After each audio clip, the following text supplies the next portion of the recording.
Firstly, thank you so much for agreeing to do this. I know you're incredibly busy, and I've been hounding you for a while now, and I really appreciate you taking the time to come in. So thank you for that. I watched you in my childhood every weekend. Unfortunately, as an Arsenal fan, not as a United fan. So I don't thank you for all the goals you scored against us, particularly the hat-trick 2001. I think I've read that was one of your fondest memories. Is that right?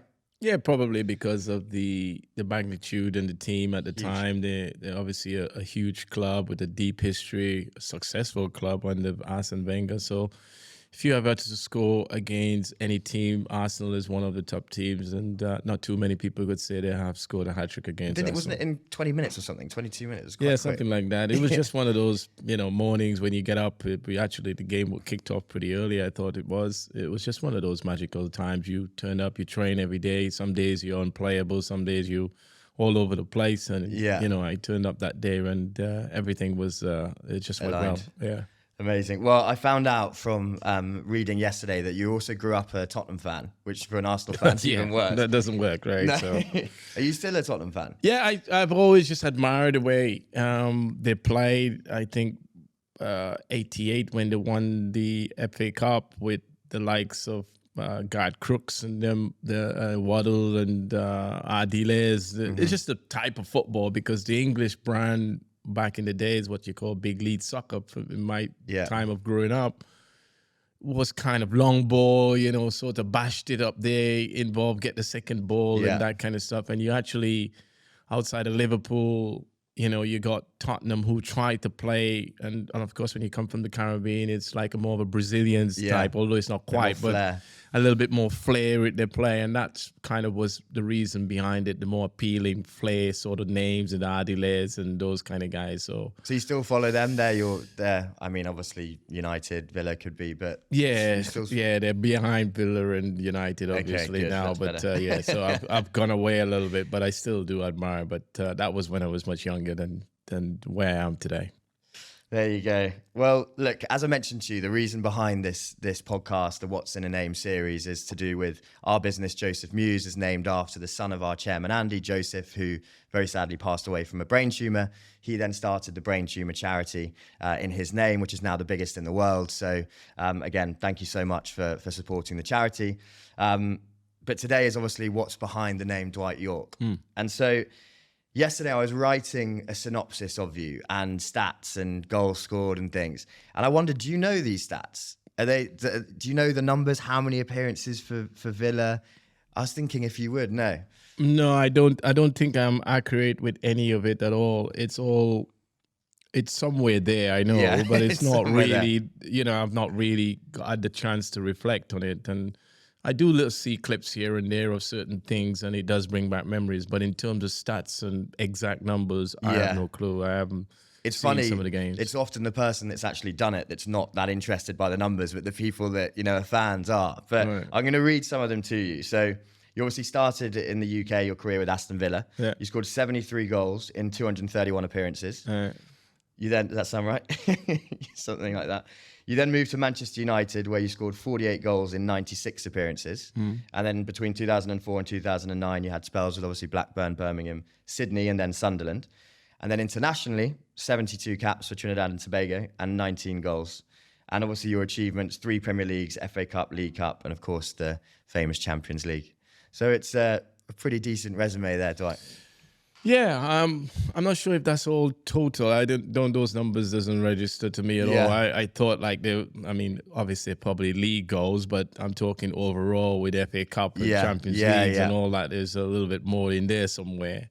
I don't know how it works. Like I won the championship medal. Does that not really count? That wasn't. And I've won in Australia. That was with Villa, the championship medal. Yeah. No, I won it with Sunderland. Oh, with Sunderland, yeah, but because sometimes of your achievement in the Premier League, all these just forget it's that like one. side bits, right? And so that's why I don't really, look at all the stats, because people somehow don't give you the credit that you deserve for winning the championship. Although I won that at the age of 35, 36. Which some say, the biggest game in football because of what it means. And we won the championship, but that doesn't seem to count, and people doesn't read it. But everybody kinds of associate you with that. I went down to Australia, won the inauguration A-League for the first time. that doesn't seem to count because that's like not quite the the equivalent of the Premier League and the Champions League. So it's a real amazing how some people look at it, right? And your sense of elation when you won the Championship versus the Champions League? Same thing? Yeah, well, they have the different values and different timing and stuff, but equally going down to Australia, winning that league was vitally important for not just me, but for the whole A-League because I was the marquee player. Then I leave there and came back to England at the age of 34, 35, playing the Championship. We were 23rd in the league, and we managed to turn that round by April for Sunderland, become captain of that, and then won probably, they say, the most difficult league in and it was kind of a doddle winning it, but we still managed to win it from 23rd position. So there's a lot of that's an amazing achievement in itself, but somehow it's been cast aside because it's irrelevant because of my 3 Premier League and treble winning year and. I'm glad that I've exposed that. Yeah, but that's just why I don't really see it. So there's a lot more in there that sometimes you don't get the credit for. I kind of see past that now, but it's all good. I appreciate that. Okay, well, I'm glad. Well, I've learned something there. There you go. So going back to the early years, obviously born in Trinidad and Tobago, I'm a big cricket fan. And obviously, I heard you say somewhere that obviously internationally, we think of the West Indies cricket, 70s, 80s, best team in the world. And internationally, that's what you were considered. But domestically, in Trinidad and Tobago, the most popular sport was probably football. Yeah, and it still is. And it still is, yeah. I mean, cricket is obviously now because of the T20 and the 50 overs. But domestically, you go there, and football has always had the biggest crowd. Always had. People are more passionate. It's the people's sport. Exactly. So everybody is always. It's much an easier sport to get involved with, rather than cricket because of the amount of equipments that you have to have. Football, it doesn't. And when you look at the backgrounds of family, there's not too much going. So everybody gets involved in football. It's such an easy way to interact with kids. Did you play cricket? Oh, it was massive. Yeah. We had 2 season, which is dry season and the rainy season. Okay. So the rainy season, we obviously play football, and the dry season, you play cricket, and you get involved. Remember, you're going back quite some time now. The fact that I'm now in my 50s. I can't believe that, Nicky. It's quite depressing, actually. You're better than me. So, going back there, looking back there was no social media. So the only way to really interact, and telephones and all that, was very limited. Yeah. You had to go to the park. You got to get to the villages and play and interact with people. So that was a way of, the community coming together. So that's how we got involved. So in cricket, you had to play cricket. In football, you had to play football, and that was it. And then I came from a family of 9, 6 brothers, 3 girls. So my brothers and them obviously was elder than me, so I got involved from a very, very early age. So You're second youngest, is that right? Second youngest of 9. And one of your brothers, is it Clint, played professional cricket? Yeah, Clint, was a really good cricketer. I think is underachieved, in my opinion. He was probably one of the most gifted cricketers you ever saw. And the West Indies, he should have played there, but failed when it matters. But domestically, he seems to be the best in the domestic game, and obviously went to the Lancashire League and really scored a ton of runs there that you expected. But that step to get to the West Indies, somehow he just come up short every time he went on the trials. But yeah, coming from a sporting background, so it was an easy transition for me. Was cricket ever something you thought to pursue as a career? Or? I was just enjoying myself. I didn't have any, outlook. Cricket was probably the only international sport that you probably can get out on and expose yourself to get that sort of world recognition. But football was hugely popular within the domestic environment, and maybe the best you probably could have hoped for is to go to America on a scholarship after high school. And that's what you got scouted by Villa when you were playing internationally, right? Yeah, so what actually happened, I was still at high school. I was 16 years of age. I was in the national setup. I was playing for the senior team at 16. Mm-hmm. And in 1989, we needed a point. We were in the World Cup qualifiers, and we were playing America 1 point away from qualifying for the 1990 World Cup. Right. And so obviously a small nation like Trinidad and Tobago, huge attraction. America, the Giants, the world media gathering. Everyone supporting you guys. So everyone wants the underdog, of course, too. And, that's where I've sort of gained some momentum from playing in those games. I was a starter. I wasn't like a substitution or anything. I was a 16-year-old playing. You were 16 at this point? I was 16 at the time, playing man's football. So that's how it kind of galvanized from there. And we needed an international game. Villa got knocked out of the FA Cup, decided to come to the Caribbean on an excursion or kind of a holiday, as they normally tend to do, get some sunshine away from the winter in England. And so there was 2 games arranged. One, because we had Twin Island, Trinidad and Tobago. There was one game arranged in Trinidad, one game arranged in Tobago. I played against them in Trinidad, the first game, and then we went to Tobago to play the other game. And then that's when Graham Taylor, the late Graham Taylor, asked me to play 45 minutes with the English team, and that never happened. Back in the days, no one has come close to doing that type of stuff. And he spotted you and said, right, I want to give this guy a 45 minute he run saw out. what I can do, and then he wanted me to play there and then. And then the guy who was acting on my behalf, which was he was working in an office for an airline company, and he acted as my manager because we didn't have managers back then. And so he says, yeah, well, if you want him, you got to bring him to England. So I went on a 6-week trial. So did you do the 45 minutes or you didn't? No, they didn't allow me to, because the local guys have said, no way, there was not allowed me to play. So what age were you then when you went for the trial? 16.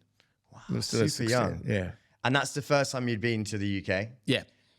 No idea. What was it? And it was winter. I mean, we talked before this about how we don't really like the cold weather in the UK. So I guess for the first time, it must have been pretty... Yeah, well, I've been lucky enough with the national team. I've been traveling to Colorado, and those places are cold, but I've never really been to the UK. So I've kind of experienced what cold is all about. I didn't have any winter clothes when I turned up here, because simply in the Caribbean, we don't have those types of you don't need them, clothing.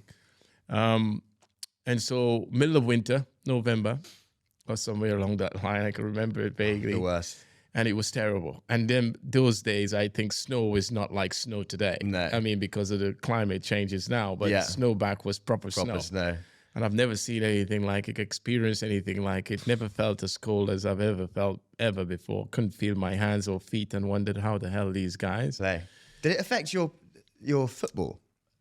No, because this was a once in a lifetime opportunity. No one really ever done this, and so I knew that this was a chance of a lifetime. And yes, the challenge was, how do I overcome all this with the cold and the weather and that? And I was there for 6 weeks.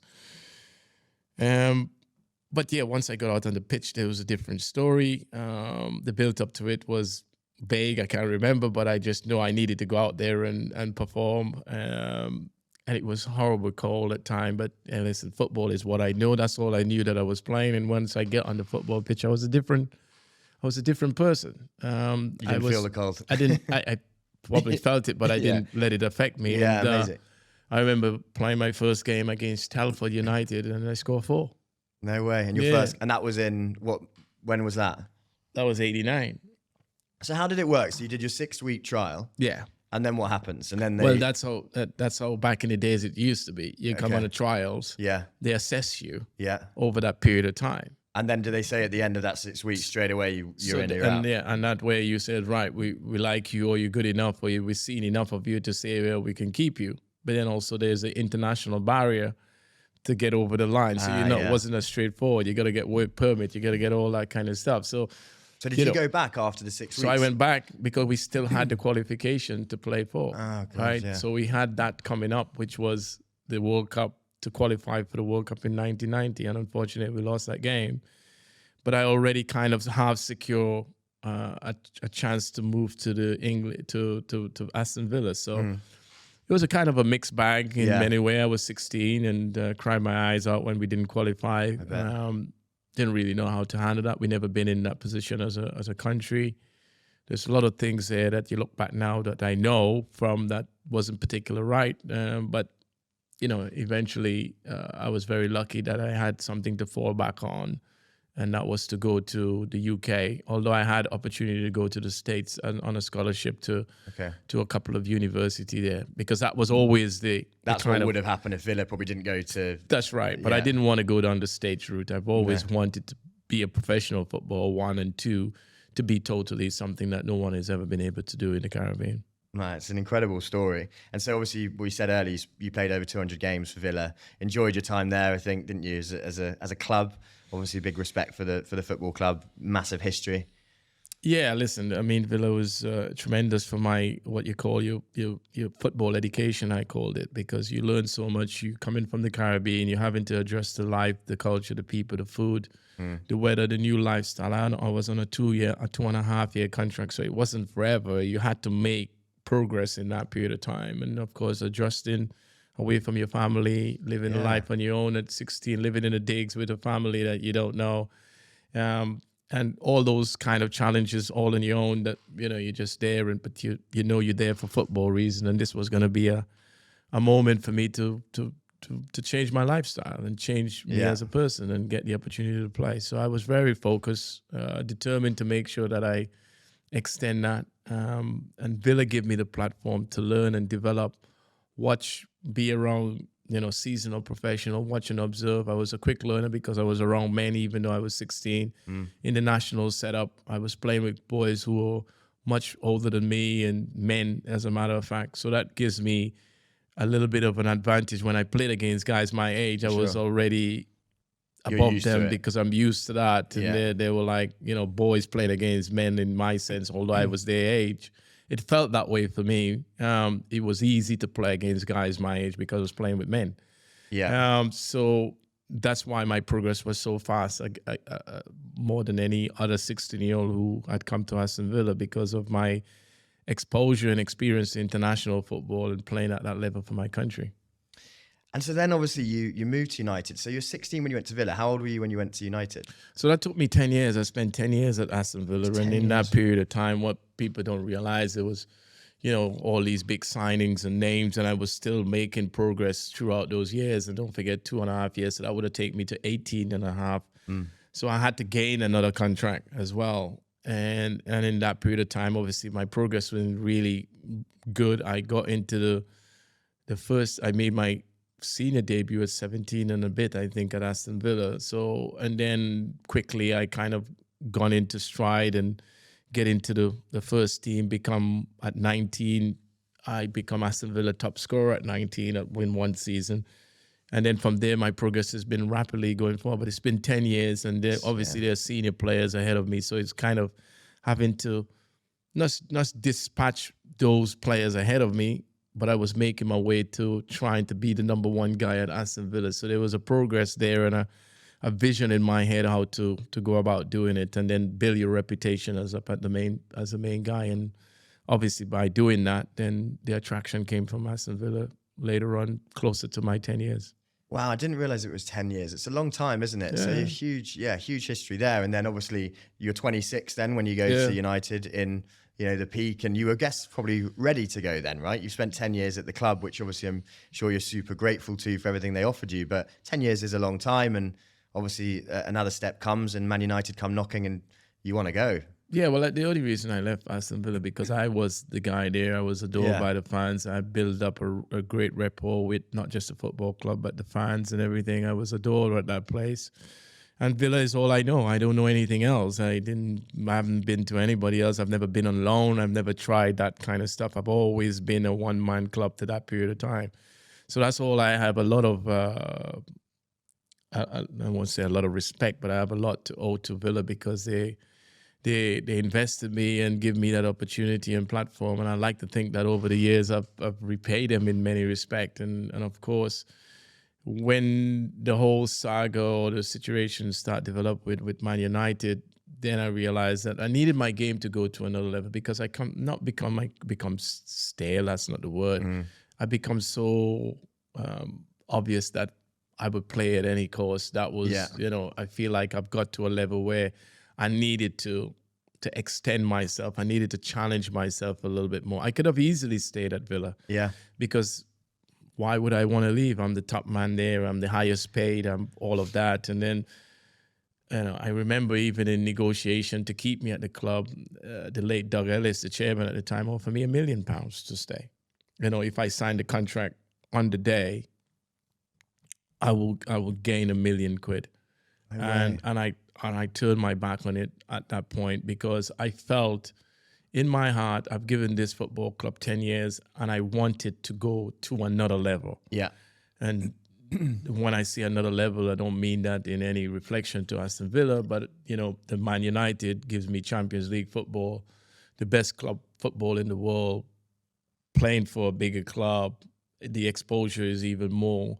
Now I could have easily take the easy road and stay at Villa and then kind of had that comfort and be a one-man club and be the god there, exactly, which I was already trying to build up to be in that frame. But I was never the one that took easy part. If you look at my career and the pathway to Villa, it's never easy. So I wanted to challenge myself. So Alex Ferguson gave me that platform to go there, and then how do you get known that you're on their radar? Does he call you? Does he call? No, you don't get involved. Your agent at the time then gives you that. Not the same guy from Trinidad that was working. No, unfortunately, I've moved on. But he was always. I still call him my manager to this day. Unfortunately, he passed as well. Now he's much older. But I still to this day when I see him, I'm going my first manager. My manager, yeah. I love that. So it's 12.6 million, a lot of money back then, still a lot of money now, but 12.6 to go to United. One thing I found really cool that I listened to you say was that a lot of people would think, the pressure that you get, when you've been signed for 12.6, and you said it's not my money, so it's not, the pressure, and also pressure for you is, as you said in a previous podcast, as you said, pressure was growing up, and life was tricky then. I'm playing football, I do what I love. That's not pressure to me. And I think that's a really cool way to look at it. Well, it is when you come from my background, because as I said, think about it, for having 9 kids, mom and dad, so that's 11 in a 2-bedroom bungalow house, very little electricity, no sort of, guaranteed food on the table, not being able to provide for all of your kids at any given time. I think sometimes in life, people use the word pressure lightly. We are very fortunate as sportsmen that get paid huge sum of money. And yes, I prefer to use the word expectation, because there's an expectation comes with entertainment to which what we do. And the reason I say that, and I say it lightly, it's not for everybody, I'm sure, who agrees or disagrees. But in my opinion, I feel like, we play a sport that we get paid a lot of money, and win, lose, or draw, we still get our salary. Yeah. So I don't see that why people think it's pressure. I can understand if it was, you could probably use the word pressure if you wasn't going to get paid for a month if you didn't score or you didn't win, or your salary would be hugely deducted. That's not the case in our sport. No, it's not. So I think that we do take the word pressure, we use the word pressure too frequently, and that's not, you can imagine you can't afford Christmas and you can't go on holiday, or you can't do something, and there's so many people out there who are less fortunate than you, and yet you use the word pressure. So I like that. I'm different. I've always think that I've always been different, and I don't like to use that word for us as footballers, because we are, I won't say spoiled, but we are gifted in that sense. And I think that that's my reason for saying that it's not pressure, it's more expectation. I think that's really cool. And so, pressure aside, signing for United, walking to the change room, seeing Keane and all these big names, Beckham, were you nervous? Were you not necessarily feeling pressure, but no nerves? No, because I had 10 years at Villa to build up to get to a level that I felt. That's, I know, football. I wasn't going there to do something else. If I was going there to do something totally different, I get that I was going into a bigger institution. Yeah. And yes, there was huge name within that dressing room that you kind of, always admire from being on the Villa side of things. But when you get there and you quickly realize that these guys are no different to you. Yeah.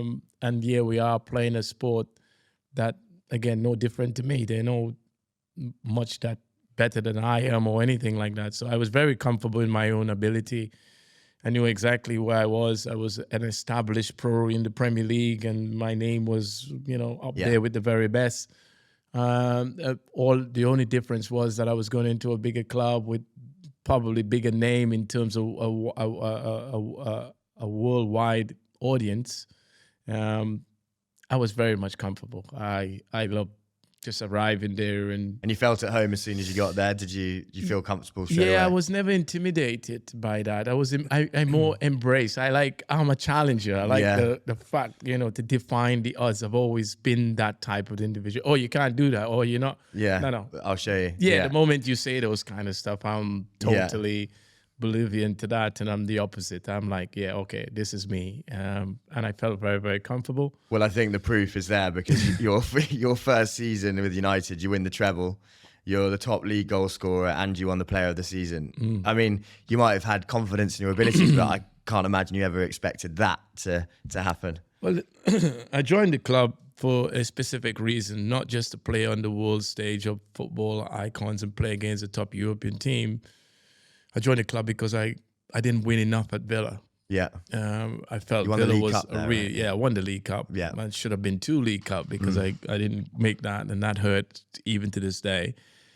But I joined that club because to win major trophies. And that was the sole aim behind of leaving Aston Villa. And so I expected to win I signed a 5-year deal. So I expected over the duration of the 5 years was to win trophies. Yeah. What I didn't envisage, and I'm sure many others within that club, because nobody's been able to done it until City this year, is to win the treble, win all the competition, all the major competition. And the fact that you gone there for the first time with a huge expectation, with a huge fee at the time, which will be probably 100 million plus today in terms of fee, and to deliver what we deliver in the manner that we did it, in the style and the resilience and the determination that I found these astonishing players who have managed to win major trophies before.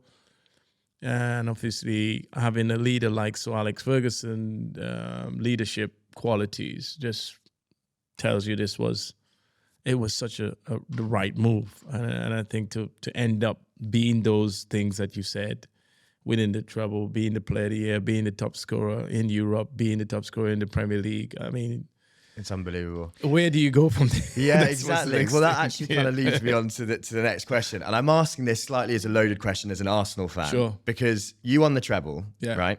And the only better thing that you could have done is won the League Cup that year, right? Yeah. Next year, the following year, does it feel like, how do we go from here? And the reason I'm asking that is because as an Arsenal fan, City obviously clinched us to the league last year and then won the treble. And I'm hoping that this year they might fall off the pace. Is that something that mentally kind of you notice happened? It was different for me because you kind of gone there and you hit the heights of the heights. This wasn't just winning the league. It's all well and good if you win the league and you haven't won the FA Cup. We won all of them. And we went on to win the Club World Championship that is taking place right now. So you kind of have all these trophies at your back. And the thing that I had to learn very quickly, although it took me a little while, and it to this day I understand it more so now, is that you come back, and I remember the following season, which people don't realize, that we didn't participate in the FA Cup because we went on a trip to Brazil to play in some FIFA World Championship. But we didn't play in the FA Cup. We got eliminated from the FA Cup because of that. So we never had a chance to defend the FA Cup.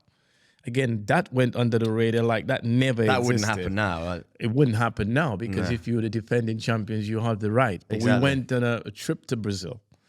So we never had a chance that. We won the league. We got knocked out of the quarterfinals of the Champions League. So then you're already failure because of what we already achieved. Yeah. Now, although I finished top scorer again in 26 goals that year, but the first year I finished 29. So I'm already going backwards. I didn't realize that, but to me, I've still finished top scorer and you feel like you're done well. Yeah. But in Sir Alex Ferguson's eyes, when I spoke to him now, that was a failure from our end. Yeah. Right? And we went on to win, obviously, another league, which was 3 in a row. But it's really bizarre how you mentally prepare for that, and you keep pushing yourself forward. And that's what separates yourself from when you're being at Villa and being at Man United, because quickly Sir Alex Ferguson switched off. They switched on, saying next season we got to win it again, we got to do this again, da-da-da. Whereas me, it was taking me a time to try and get my head around it, how, that kind of stuff. But it was kind of a real eye-opener, learning curve that I understand fully now. When you're in the bubble, you don't see those things because you're just enjoying the moment, right? Yeah, exactly.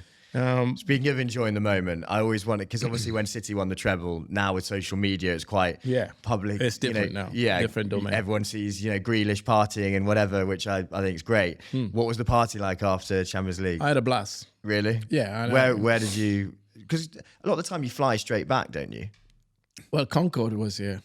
Well, we flew in Concorde to the final. Yeah, it was crazy. It's kind of stuff that was happening. You're talking about fantasy stuff that people don't really realize how you get around all these kind of stuff, because it was so much. Had we had social media, like, wow. Yeah. This is like you would never thought. So we flew Concorde to the final, right? From London, we won the FA Cup, and we got Concorde taking us to. That is mad. So people don't talk about those things. So when you on that sort of pedestal and that highness, how the hell where do you go from there? There's nothing like it. No. It's fantasy stuff. It Coming really from is. the Caribbean, ending up on Concorde and flying here and winning trebles and stuff. I mean, it's a lot to comprehend, and people don't understand. And of course, you've never been exposed to these things. And then you walk in the streets and everybody knows your name, and you're flying in Concorde, and it's a whole different level. So people don't see that side of you. And unfortunately, we didn't have, I say unfortunate, probably fortunate, because had to be at social media, it would probably be a lot more exposed to that. But all these things were happening, and it's hard to comprehend, and how you deal with that at 26. It's not easy. It's not necessarily easy. Are you happy that there was no social media then? I was thinking, it's been quite documented recently. Obviously, the Beckham documentary came out, and what he went through the year you joined, actually, obviously after the World Cup, and how much he was villainized and everything. If social media had been around, that would have been 10 times worse, I guess, to see it. Maybe, I don't know. But what do you think? I don't know. I haven't seen the Becks thing. I don't need to. No, to see Becks. You were there. I kind of know what it's all about. So I haven't actually had a chance to watch it. Maybe I'll watch it later down the line, somewhere along the line. But I haven't seen it. Listen, I get Bex. I mean, when I joined the club, all that was happening. A lot of hype was around him. There's a lot of hype with me coming there, the value of my price tag being there. He was great. We had the same agent, so we shared that together. So we were very much incompatible. We live on the same street, Bex and I. We live 100 yards from each other. No way. Okay. So there was a lot going on there that I didn't really see, and from what I hear people say about his documentary, that the dramas and that it didn't register to me, because I was talking to the individual, speaking to him, and there was no emotional there. I didn't really see any different. And of course, when you're winning football matches and winning trebles and you're winning games, everything seems rosy. So I was blind to all of that. But from the social media side, do you feel sorry for players these days dealing with it, or do you not? Or do you? No, I think players is aware of what the social media brings, and that's one thing that you get all these millions of followers, and you got to deal with that, and that's fine, and that comes from because of your playing ability, and you can attract all that. I think the problem with social media is when it goes pear-shaped for you. How do you deal with that? Yeah. So it's all good and well. You get all these fantastic followers and people are hyping it up. There's no hiding there. There is no hiding place. Yeah. So once you know that football is the main reason what get you there, and your football is not up to standard, there's always going to be a likely backlash. And I think players now got all the avenues to know exactly what's going on, what it takes, because they get much more guideline from the club. Yeah, that's true. There's people in there training, all of that. The social media people are there, what you can do, what you can't do. Is this a good advice? Is this not good to put out? So there really isn't an excuse as much as the hype is around it. If you don't want to be on social media, there's an easy way to do. Just don't do it. And you got someone who can handle it for you, because these guys got paid vast amount of money now that they can have people to then conduct their social media. Yeah. So there really isn't any excuse. It's just finding the right balance. As a manager, as an aspiring manager, you got to find the right balance, I say. Get your football right, everything is sweet. When your football is not right, then there is an issue. Absolutely. So it's a distraction, or it can be a distraction. It can be a huge distraction. So just lastly, on the football kind of side of things, when you're at United, obviously everyone knows the partnership you had with Cole was just unbelievable. I don't think United have had the same since. But you also had Teddy Sheringham, you had Ole Gunnar Solskjaer, and one of my good friends who's a big United fan said he never understood keeping all of you guys motivated. You have 4 amazing strikers. How did Fergie keep you all, because nowadays you find that if a player's not getting the recognition or the playtime, they kind of want to move on and they don't compete for their spot. Whereas that clearly didn't happen with 4 amazing strikers like you had. Well, first to begin with, you had the biggest club, or if not one of the biggest clubs.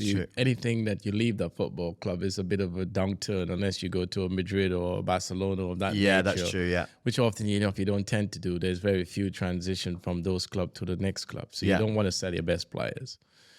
I think when you talk about the culture of a football club, it was just essential. You talk about managers talk about philosophy and culture and all that kind of stuff. So the culture that Sir Alex Ferguson has been able to build, it's a competitive one. Yeah. Right. You come to United, you need to train like a United player. You walk like a United player. You embrace being a United player. So when you come into training, you need to perform. You don't wait for the game to perform. And everyone's level, right? And everybody is level. Yeah. Everybody is fighting for that 11th spot, and the training is intense. He's built that culture to being like that. Yeah. You don't perform in training, you left behind. It's as simple as that. And everyone is vying for position. I think what he's done, he's been able to bring players that they understand that level of performance. And we're all good players in our own rights, but we know when someone is better than you or someone is doing better than you at that time. And you just got to buy your time, right? As much as it hurts you because you want to play. Every player wants to play. But if you're not performing, you know that you are likely to get in because you're on the mark. So that pushes you even further. So that's one of the great things of what Sir Alex Ferguson been able to create. So people going, how did he be able to keep? Well, it keeps us because competition for places was that intense, and you're playing good, but somehow the guy in front of you is just playing better. And you never felt like there were favourites. Fergie had his favourite. Oh, yeah. You did? Really? Yeah. And where did you fit in on that? Well, Giggsy and Scalzi and those guys. Yeah. But they were class. They didn't, he had his favourite, and the Roy Keane, in that sense, he was the leadership in that team. He had his favorite that he won't really bark at them as much. And there was his mainstay that he can trust and rely on. Yeah. People like me was like, okay, really good player, but can go off the rails a little bit here or there, which I'm capable of doing. But he had his trustworthy players, and those guys come through the ranks of United, understand what the manager wants, and had their family life. I was a single guy living in that environment. If you look around, everybody was married around me or in a full-time relationship. I was the happy-go-lucky kind of guy in the dressing room, enjoying life, winning championship, winning this, winning that, being voted the best player.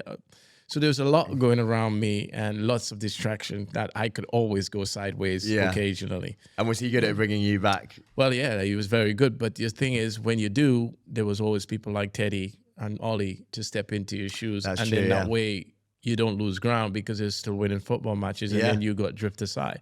So that's one of the beauty of being at United and having the powers of these players at your bacon that whereas at Aston Villa, for instance, I can go sideways and still turn up and still be the best player at Aston Villa. Yeah, exactly. At Man United, I wasn't allowed to do that. And I quickly learned that very quickly. Did you ever get the hairdryer from Fergie or not? I had a few, not Did just you? one. I had a few. Really? I was an individual that enjoyed life, loved my football, trained every day, never missed training. I was one of the fittest guy, if not the fittest guy. No one could say that I was one of those type of players. If I gone out and I had a night out, I was being for training. I wouldn't miss training. No one could say, and this is why it baffles me today that people going, Dwight was, he was out. I never missed training. No. I was never one of those guys. If I couldn't do it, I wouldn't go out. And I live and die by that. It wasn't for everybody. Everybody's not made up the way that I was. I wasn't a Gary Neville who goes home at 6 and sleep at 10 and get up at 6 in the morning. I was not. I like 5-6 hours sleep when I was up. When I was ready, I can train and I can run more than guys that have been training. But it wasn't for everyone. No. And it didn't fit everybody. It wasn't really ideal to Alex Ferguson type of player, because he liked his players to get married and settle down and that kind of stuff. And that was traditional for him. And I was totally the opposite. You know, that what makes me a little bit different and unique. But you had a great relationship with him nonetheless. Oh, absolutely. Yeah. Even to this day, I can pick up the phone. I look for recommendation in football management. He's the first person. We'll get on the phone. I text him. I used to get a Christmas card from him every year, even to this, although I'm not living in the UK. Yeah, that's what a man. I can only speak for myself. I don't know what the relationship with other people like.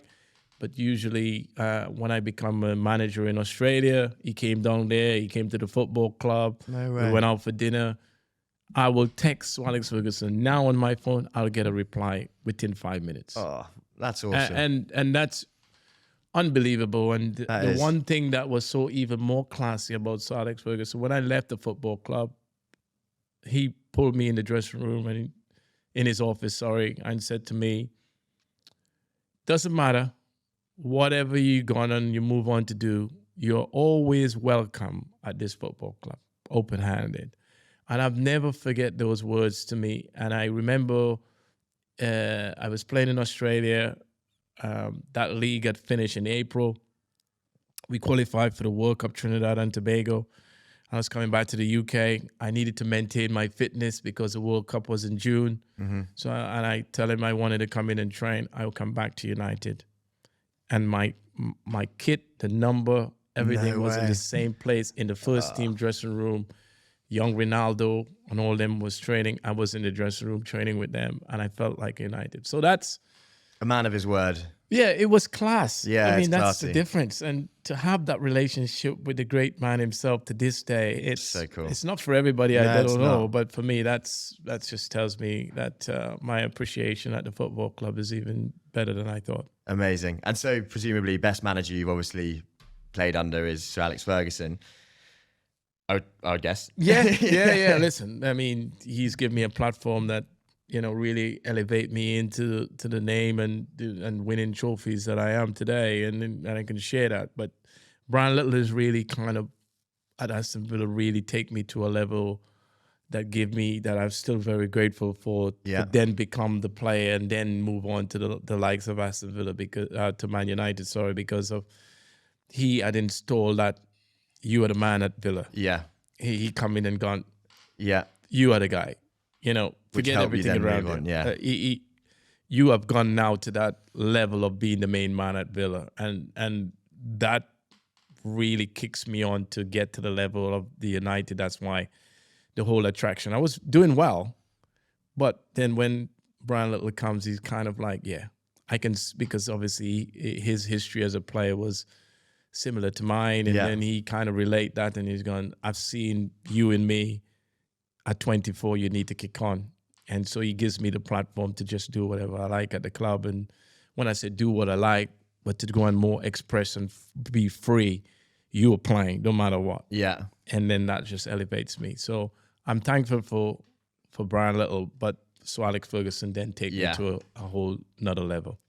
And the best player you ever played with? Scholes. Yeah. Well, I thought you might say that. Yeah, class. I mean, I was very lucky that the Man United setup was a class act in terms of class players, the Becks, the Giggs, the Keno, you know, Peter Schmeichel, Andy Cole, those type of guys. It's class. We had a class team. Teddy and Ollie and all those guys. It was fantastic. Scholesy. In training, exactly. It's just unreal. He wasn't flamboyant, and he's never is. No. But just the way how he went about his training, it was just 8 out of 10 every time. He's one in training, a solid 9, a solid 8. The average day for him was a 7. An off day for him was a 7. It, as I said, he wouldn't beat you, but he would beat you with his mind and his passing ability and his intellect interacting with you. The connection that I had with him, the eye looking and the look away stuff that he was doing was just class. His finishing. You knew where he was going to play the ball. Yeah, his finishing, his passing ability. There's just something crazy about him. It was just, again, he was different. He wasn't it's not everybody cup of tea. If you look at him, you're going there. Oh, you wouldn't think so. You wouldn't think that. But boy, when you put him on a football pitch, he was simply a magician in his own right. Honestly, he was that good. Yeah, he really was that good.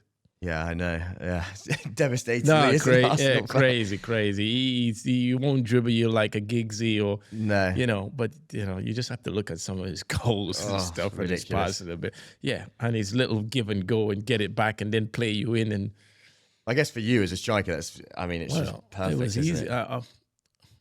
I said easy before. I don't know if that's definitely not easy. But it's not easy. To me, it become easy looking at it because of the quality we had. Yeah, it's clearly not easy, but he make it look easy at times because of the things that he was doing. It was like, and what about the best you played against? The original CR Ronaldo. Really? Oh, my God. This guy is incredible. I mean, Thierry Henry and them come along nicely when in the Premier League. Yeah. But overall, internationally, the original Ronaldo, the Brazilian Ronaldo, my God. This guy, I'm such a huge fan. Me too. Ronaldinho, now he was bad though. He was quality. He was dark. This guy was. There's not a player like him anymore. No, they don't bring them like that. They don't make them like that. It's all more, tactical. Yeah, playing it is. It's It's a different game. Yeah, because we are more expressive. Yeah, and you played with a smile on your face. Ronaldinho constantly smiling. Yeah, there was a more expression there, like, go free flow, do what you do. Yeah. You get one and two of that. They don't quite. They're kind of more rigid. Yeah. A little bit more. They, used to take people on. They can't dribble anymore. No, these guys, it's not the same. These guys used to dance past you. Ronaldo and Ronaldinho and them used to dance past you and make you look silly. It's not the same now. It's more robotic. They can't do it. Hazard used to dance past you. Those kind of guys. You don't see any dancers anymore. No. Even back in the days, Waddle. Yeah. Used to just put you, John Barnes. Yeah. Used to put you in your back. Yeah. And embarrass you. These guys don't. No. They're just all up and down speed and just get it across the park. No one dance past you anymore. Is there anyone you think of now that you really like that's playing currently? I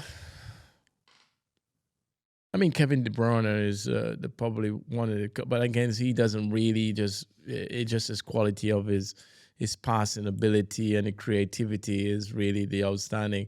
But in the Premier League now, there's no one gets me off my seat like it I know exactly what you mean. They're all still good players, but not. Yeah. People going, oh, what about back in the days? So you put up you pick a World 11 now currently playing against a World 11 10 years ago. They won't come close. No, you're right. That's massive. They won't come close. And people go on about the debate and da-da-da-da. Nah. There's no debate. These guys are far more. And they talk about running ability and stuff. And physical. Yeah. They'll batter these guys. No, honestly. I completely agree. Yeah, no. Yeah, tough. Cafu and those guys. Oh, yeah. Maldini.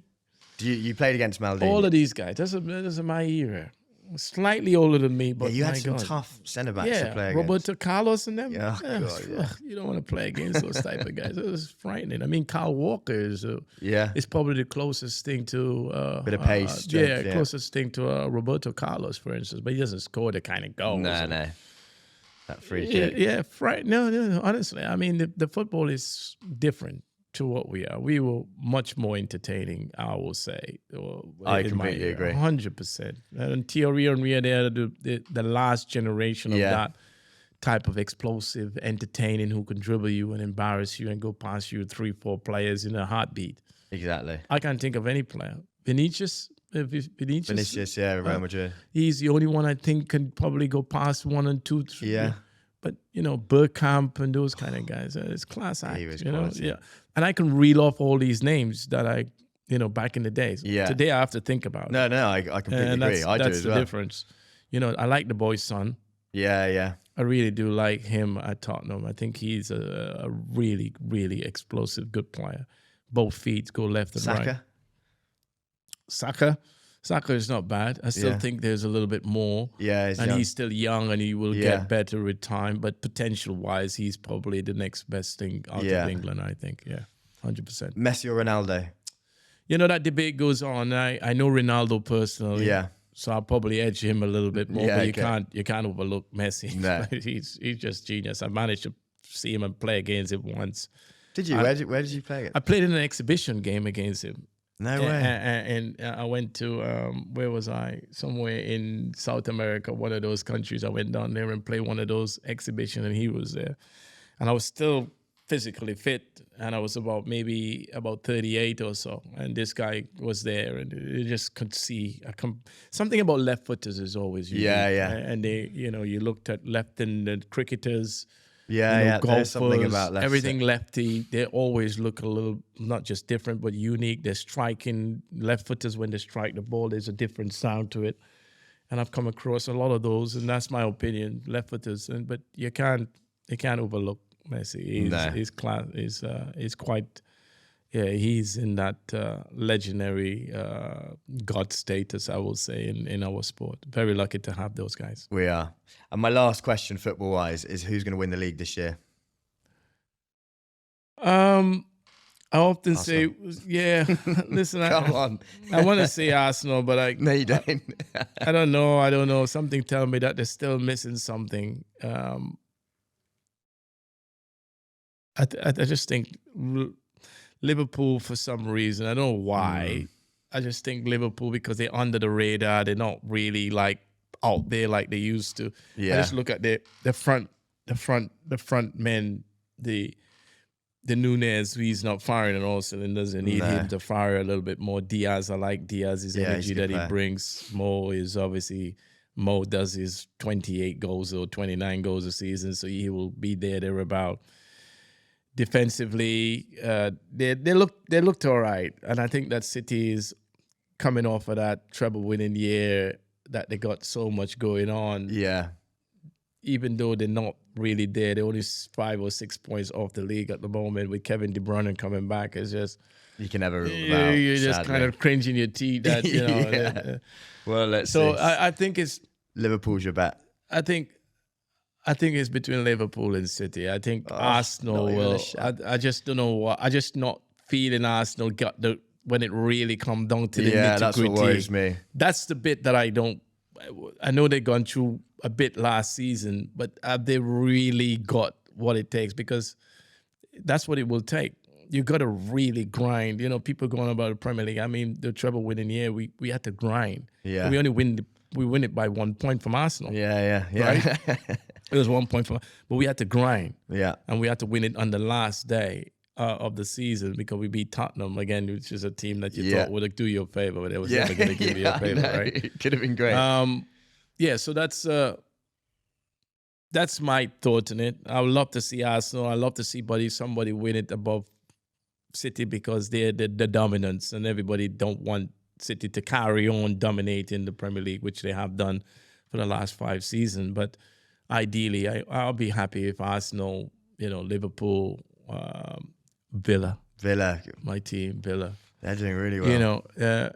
I would like somebody apart from City for a change, just to mix it up, just to give it a little bit of a better lift for the league as well. Yeah, it'll be better for the league because if City continue to do that, Pep might just walk away and thought this is too easy for us to continue to win. Yeah, but it's if you can finish above City, I would think that you got a chance. But you got a chance. I'm not saying that you won't. You're top of the Premier League now. So. Exactly, we were. We'll see how that goes.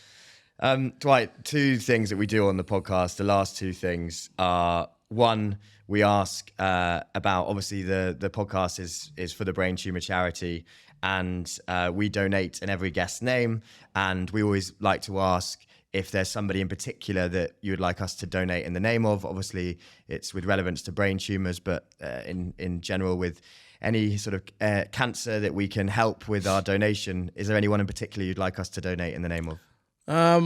Listen, there's a few sort of charity that I would like, but my main reason is to support any charity and to give back, because it's the reason we all do it, right? To make sure and try to help others. And I've always been very fortunate that people had helped me in the past, and I would like to do the same. So I'm not sure which charity that you would like me to, but if you guys recommend a charity, then I'm happy to to contribute that donation to that charity of your choice. I would rather you choose it because you probably know more because you obviously more involvement than I do. So I appreciate if you can just guide me in the right direction. And then Thank you. I appreciate that. Yeah, the brain tumor charity would be amazing. The brain tumor cancer is fine. Thank you very much. That would be great. Appreciate that.